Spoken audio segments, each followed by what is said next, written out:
Bismillahirrahmanirrahim. Assalamualaikum warahmatullahi wabarakatuh. Salam sejahtera untuk kita semua, sahabat-sahabat CPL dimanapun berada. Semoga dalam keadaan sehat walafiat ya, sahabat-sahabat sekalian. Baik, dalam kesempatan kali ini, sebagaimana telah janji saya, ya Widih, janji. Dalam video part 2 kemarin terkait dengan pembuatan makalah, sekiranya tembus 1000 maka saya akan melanjutkan ke part 3. Nah, ini sebagai lanjutan daripada video sebelumnya, yaitu part 2 ya. Part 1, part 2 sudah, kemudian sekarang kita bahas part 3 atau bagian ketiga ini. Oke, sahabat-sahabat sekalian, ini hanya sebatas referensi, jangan dijadikan suatu patokan, pedoman dan sebagainya lah ya. Mengapa demikian? Karena ada keuntungan dalam hal pembuatan makalah ini tidak adanya suatu template ya atau sistematika yang harus dipakai, sehingga kita bisa berimprovisasi, berinovasi dalam hal mengenai pembuatan makalah. Oke, kita simak contoh makalah punya saya. Baik sahabat-sahabat CPL, ini salah satu contoh terkait dengan pembuatan makalah sebagai salah satu persyaratan untuk mengikuti seleksi Bawaslu Kabupaten Kota ya. Ini jangan dijadikan pedoman ataupun jangan dijadikan sebagai acuan ya. Silahkan sahabat-sahabat bisa berinovasi ya, bisa mengembangkan terkait dengan bagaimana sistematikanya dan lain sebagainya. Mengapa demikian? Karena yang pertama, dalam pedoman yang diberikan oleh Bawaslu RI sendiri, untuk makalah ini tidak ada juknis ya. Kemudian tidak ada pula terkait dengan template. Harusnya makalah itu sistematikanya begini-begini, nggak ada kan. Hanya ada panduan terkait untuk menjawab beberapa pertanyaan.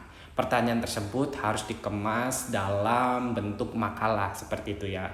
Nah, ini mungkin bisa dijadikan referensi untuk sahabat-sahabat sekalian dalam hal pembuatan makalahnya seperti itu. Namun saya juga tidak menganjurkan sahabat-sahabat ataupun saya berstatement bahwasanya makalah yang saya buat ini paling benar, enggak ya kayak gitu. Jadi silahkan berinovasi dengan demikian lah ya. Oke, baik, pertama ataupun pada bagian ketiga ini setidaknya ada 3 poin pertanyaan ya, yaitu yang pertama, dalam poin pertanyaan ini banyak ataupun mengandung beberapa pertanyaan lagi ya. 1 poin, 1 angka tapi beranak pertanyaannya. Ini kalau waktu saya menjadi mahasiswa sangat kesal ketika menemukan pertanyaan seperti ini ya. Soalnya 1 tapi anaknya banyak ya kan. Oke. Di mana dalam poin pertama ini ada 6 pertanyaan ya. Yang pertama, pernahkah Anda melakukan kegiatan pada bidang sosial, politik, ekonomi dan atau budaya yang penting menurut Anda? Ya kan, di situ. Kemudian yang kedua, uraikan tujuan kegiatan penting tersebut. Ketiga, sebagai apa Anda berperan dalam kegiatan tersebut? Kemudian yang keempatnya, bagaimana pengaruh yang dihasilkan bagi kehidupan masyarakat dan negara? Jelaskan. Dihasilkan dari kegiatan kita ya, pelaksanaannya. Kemudian yang kelimanya, apakah terdapat dukungan atau kendala yang dihadapi untuk mencapai tujuan yang diimpikan? Jika ada, ceritakan. Dan yang terakhir, apa ekspektasi Anda ke depan dari kegiatan tersebut? Nah, di sini sahabat-sahabat sekalian ya, ada beberapa versi ya kan, saya memberikan gambaran terlebih dahulu. Bisa sahabat-sahabat jawab dari poin 1A itu dijawab dulu, kemudian poin B dijawab dulu, poin C dijawab dulu, bisa jadi seperti itu.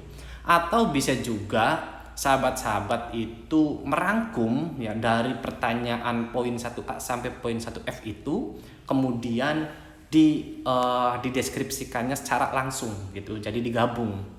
Nah, pada kesempatan ini ya, saya coba untuk memberikan clue. Untuk menjawab pertanyaan angka 1 ini bisa secara deskripsi langsung yang tadi saya sampaikan, atau dengan 1 poin tadi juga ya. Dalam hal ini saya akan memberikan contoh menjawab pertanyaan ini secara deskripsi langsung. Jadi saya coba dalam menjawab bagian ketiga poin pertama ini, saya coba jawab secara keseluruhan ya. Saya coba mengcover keseluruhan. Tidaklah saya jawab per poin 1A, 1B enggak ya. Nah, ini contohnya ya. Yang pertama saya berikan statement ya. Statement saya ini, saya pernah melakukan kegiatan dalam bidang sosial, politik, ekonomi, dan budaya. Ya, kalau saya pernah mengikuti, tapi kalau sahabat-sahabat nggak pernah ngikutin salah satu bidang, jangan dibawa ya. Saran saya yang dituangkan dalam makalah ini dalam bentuk kegiatan real, nyata ya, yang kita pernah lakukan. Kalaupun kita enggak melakukannya, jangan dituangkan, enggak jadi persoalan. Kalau menurut saya ya, jangan mengada-ngada. Pembuatan makalah ini salah satu bentuk cerita real gitu ya, cerita fakta kita. Jangan sampai makalah ini dijadikan makalah opini ya kan. Nanti tim sel sendiri bisa tahu mana makalah opini dan makalah fakta. Setidaknya kalau makalah fakta, sahabat-sahabat nanti sertakan pula para bukti-buktinya ya. Misalkan jadi panitia, ya sertakan apa bukti jadi panitianya. Seperti itu. Oke, kita lanjut. Dari seluruh jenis kegiatan yang pernah dilakukan, saya menganggapnya penting dan tentunya dapat memberikan nilai manfaat baik untuk diri sendiri maupun orang lain, bahkan terhadap negara. Adapun dari kegiatan-kegiatan yang pernah saya lakukan tersebut yaitu ya. Pertama, saya coba untuk menjelaskan terkait kegiatan sosial saya ya. Kegiatan sosial saya ini mengenai kegiatan khitan massal. Kegiatan ini saya laksanakan bekerjasama dengan pemerintah desa ya, sebagai agenda rutinan tahunan dari tahun 2021, 2022, dan 2023. Dalam hal ini saya berperan sebagai panitia dan donatur. Kegiatan tersebut untuk membantu sebagian masyarakat yang kurang mampu yang memiliki anak laki-laki belum dikhitan. Adanya khitan massal ini, masyarakat sangat merespon dengan baik. Selain itu, dengan pelaksanaan khitan massal ini, besar harapan saya di kemudian hari pemerintah dapat menjangkau program tersebut yang merupakan satu kesatuan dengan program BPJS Kesehatan ya, tercover. Nah, dalam hal ini saya mencoba menjelaskan kegiatan di bidang sosial terlebih dahulu, yaitu khitan massal ya kan. Kemudian apa peran saya di situ, yaitu sebagai panitia dan donatur ya kan. Karena dalam pertanyaan ini dijelaskan sebagai apa Anda berperan dalam kegiatan tersebut. Kita rangkum, saya di situ sebagai panitia dan donatur, seperti itu ya. Kemudian tujuan kegiatan penting tersebut ya. Tujuannya salah satunya yaitu untuk membantu sebagian masyarakat yang kurang mampu yang memiliki anak laki-laki yang belum dikhitan. Itu tujuannya ya kan. Kemudian saya coba lagi untuk memberikan penjelasan bagaimana pengaruh yang dihasilkan bagi kehidupan masyarakat dan negara. Saya coba untuk menjelaskan di sini adanya khitan massal ini, masyarakat sangat merespon dengan baik. Ya, masyarakat sangat merespon dengan baik. Berarti kan respon masyarakatnya itu bagaimana, ya kan? Dengan adanya kegiatan sosial yang saya laksanakan itu, ya. Kemudian diuraikan pula apa ekspektasi Anda ke depan, ekspektasi kita. Ekspektasi saya ke depan itu dengan mengharapkan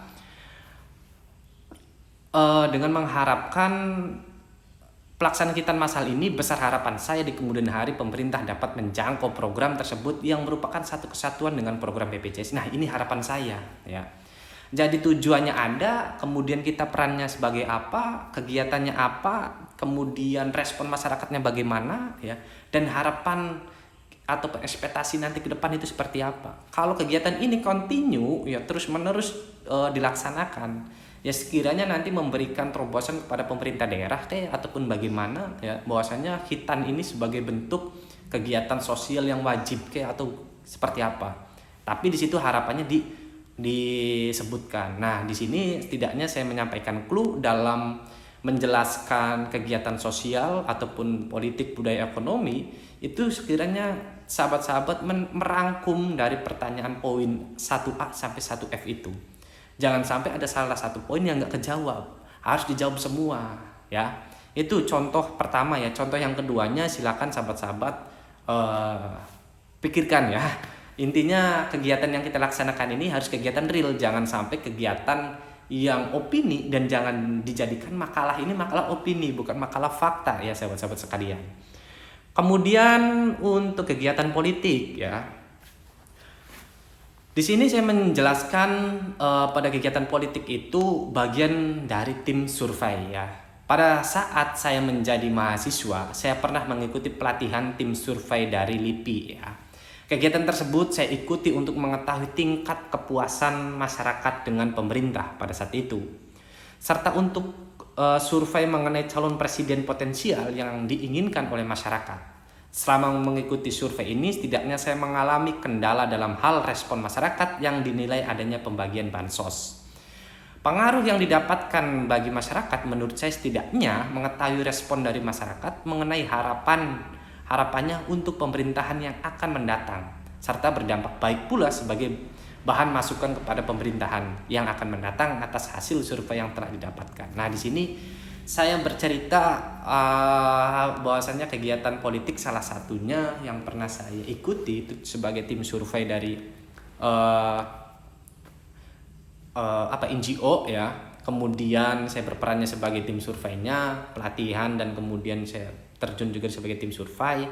Kemudian kegiatan saya tadi menanyakan mengenai respon masyarakat itu seperti apa terhadap pemerintahan saat ini ya. Tujuannya setidaknya dari hasil survei ini kita kemas dan kita kembangkan dan kemudian kita sampaikan sebagai bahan saran ya, saran terhadap pemerintah seperti itu. Dan ekspektasinya ya setidaknya pemerintah ini mendengarkan apa yang telah kami survei, hasil survei data-data yang hasil kita survei, respon masyarakat setidaknya kita sampaikan kepada pemerintah bahwasanya inilah data yang diharapkan oleh masyarakat, setidaknya seperti itu. Walaupun memang ini agak sulit masuk juga sebenarnya mengenai kegiatan politik ini ya sangat dalam artian menurut saya politik dalam arti luas atau arti sempit itu sih ya kan. Kalau memang dalam arti luas ya sekiranya banyak kegiatan-kegiatan yang berkaitan dengan politik ya. Salah satunya ya terkait dengan ini survei juga menurut saya bagian daripada kegiatan politik ya. Karena bagian daripada strategi. Atau yang kedua juga ini saran saya, bisa pula sertakan pengalaman politik di kampus ya. Politik kampus menurut saya masuk juga ketika memang saya menjadi mahasiswa waktu itu, kemudian saya menjadi seorang ketua BEM ya kan, ataupun ketua HIMA ataupun ketua apapun, itu bagian daripada rangkaian politik juga. Menurut saya itu masuk. Kemudian politik desa, misalnya sahabat-sahabat ini pernah menjadi penyelenggara pemilihan desa ya, pemilihan kepala desa, ataupun pernah menjadi kader barangkali ya, kader untuk mensukseskan kadesnya, itu bagian dari politik juga ya kan. Atau bahkan ikut serta menjadi kepala desanya ataupun menjadi calon kepala desa, itu masuk dalam bidang politik menurut saya ya, seperti itu. Atau bercerita pula mengenai pengalaman menjadi pengawas atau penyelenggara pemilu. Nah, sahabat-sahabat itu mungkin yang tergabung dalam grup CPL setidaknya adalah bagian daripada penyelenggara pemilu. Nah, saran saya itu cantumkan atau sampaikan bahwasanya saya ini menjadi pengawas tingkat kecamatan, pengawas desa, ataupun sebagai PPS, PPK, itu disampaikan aja. Itu bagian daripada rangkaian politik, ya kan. Kemudian tujuan, kemudian ekspektasi dan sebagainya dikembangkan sajalah ya. Dikembangkan oleh sahabat-sahabat. Tapi setidaknya itu bidang-bidang kegiatan politik salah satunya tadi ya saya sampaikan itu. Politik kampus masuk, politik desa juga bisa ya terkait dengan pengkaderan sebagai salah satu calon kepala desa. Kemudian sebagai penyelenggara juga bisa masuk ya. Itu menurut saya ya. Atau sahabat-sahabat juga ingin secara terbuka barangkali pernah mengikuti ataupun pernah menjadi anggota partai, nggak jadi persoalan ya kan. Yang penting jedaknya harus lebih dari 5 tahun. Cuman saran saya jangan disampaikan. Tapi kalau memang sahabat-sahabat pernah menjadi anggota partai, ya nggak jadi persoalan juga sih sebenarnya, disampaikan saja. Daripada nanti ada tanggapan masyarakat ya yang mengarah ke kita nggak menyampaikan, kita nggak bercerita di makalah ini sebagai mantan anggota partai, ya kan. Kemudian ada tanggapan masyarakat, ya bahwasanya saya ini sebagai anggota partai A. Nah di makalah kita nggak bercerita, nah ini menjadi kelemahan kita. Saran saya kalau sahabat-sahabat itu pernah menjadi anggota partai, cantumkan saja daripada nanti ada tanggapan masyarakat yang masuk ke kita dan kita enggak buktinya kuat, kita bingung membantahnya gimana. Saran saya masukkan saja kalau memang sahabat-sahabat pernah menjadi anggota partai seperti itu. Oke, kemudian kegiatan ekonomi. Nah, di sini saya coba menjelaskan atau bercerita mengenai pengurus koperasi desa ya. Pada bidang ekonomi ini saya menjadi bagian dari pengurus koperasi desa, merupakan unit dari BUMDes ya. Tujuan dari kegiatan tersebut adalah membantu petani dalam mendapatkan akses modal dan memfasilitasi penjualan gabah pasca panen dengan harga yang sesuai standar atau yang layak. Kemudian padi tersebut diolah menjadi beras dan kami menjual kembali baik untuk masyarakat ataupun pihak terkait, masih dalam pengembangan. Saya bercerita pada saat ini untuk pihak terkait itu masih adanya jalin kerjasama untuk beras yang kita hasilkan di desa ini sekiranya mampu dipasarkan, entah itu dikemas di alfa atau minimarket lah seperti itu, dengan harga yang standar sekiranya cukup untuk perputaran modal pada koperasi. Kendala yang sering dihadapi terkait dengan situasi alam yang mempengaruhi hasil dari petani sehingga kondisi padi yang kurang maksimal.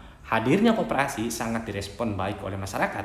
Harapan saya hadirnya koperasi ini dapat meningkatkan kesejahteraan masyarakat dengan menerapkan prinsip dari kita oleh kita untuk kita. Dengan harapan terbesarnya pemerintah daerah dapat ikut andil dalam memberikan dukungan kegiatan ini. Nah, di sini saya bercerita, saya sebagai pengurus koperasi, tujuannya itu untuk memberikan akses modal terhadap masyarakat, ya kan, untuk membantu masyarakat. Kemudian ekspektasi ke depan itu harapannya adalah pemerintah itu ikut andil untuk mengembangkan kegiatan ini karena sebagai sarana kesejahteraan di tingkat di desa kami seperti itu. Saya bercerita demikian ya. Yang penting dari elemen 1A sampai 1F itu dimasukkan. Kita bercerita di sini, kemudian kita ada semua. Kita terjawab tujuan, peran, ya, ekspektasi, respon masyarakatnya bagaimana, ya kan? Apa dampak untuk negara, kemudian kendalanya apa, kita ceritakan di sini, ya.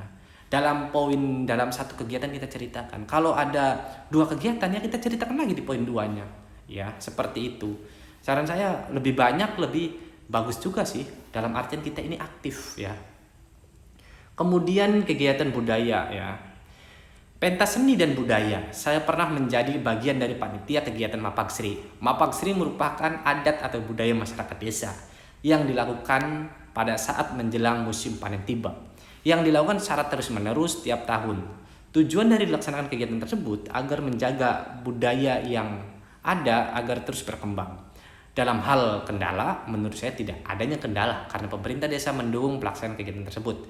Harapan terbesar Mapagsri agar tetap dilestarikan. Harapan terbesar budaya Mapagsri agar tetap dilestarikan dengan pesatnya perkembangan teknologi saat ini. Nah, itu ya. Dan jadi kita ceritakan saja. Pokoknya setiap kegiatan ya itu kita bercerita tujuan kita jadi apa dan sebagainya seperti itu. Oke, itu sahabat-sahabat ya terkait dengan poin 1 dari A sampai F ya. Kemudian di poin kedua di sini terdapat suatu pertanyaan, ceritakan peran pihak-pihak yang ikut berperan dalam kegiatan Anda tersebut. Disarankan untuk menjelaskan pihak-pihak terkait yang berperan ya. Itu saran saya ya. Contohnya pihak-pihak berperan dalam kegiatan tersebut sangat bervariatif karena saling bekerja sama antara lain. Misalkan di kegiatan sosial tadi khitan masal itu ada pihak dari pemerintah desa ya ikut andil. Kemudian dari masyarakatnya, kemudian misalkan ada dari pihak kecamatan ataupun ada pihak dari yayasan, kita bercerita saja di situ.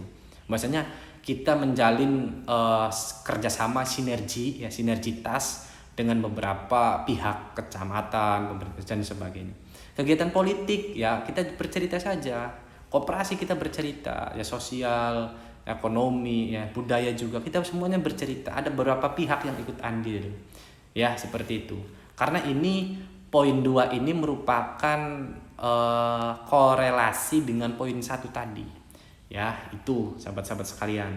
Kemudian yang terakhir di sini, apakah pengalaman Anda dalam melakukan kegiatan berorganisasi selama ini dapat bermanfaat pada saat Anda menjadi anggota Bawaslu Kabupaten Kota, uraikan alasan Anda.